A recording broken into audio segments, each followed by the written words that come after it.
ยได้ยินบอกข้อมูลข่าวสารเขาจะบอกว่าเจ้าได้ยินดู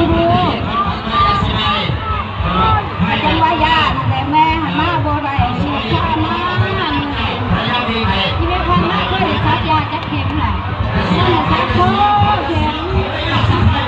เขาเป็นยังแม่น้องมันสอนกันรักเข็มเดี๋ยวนี้ผู้ชายกันตาม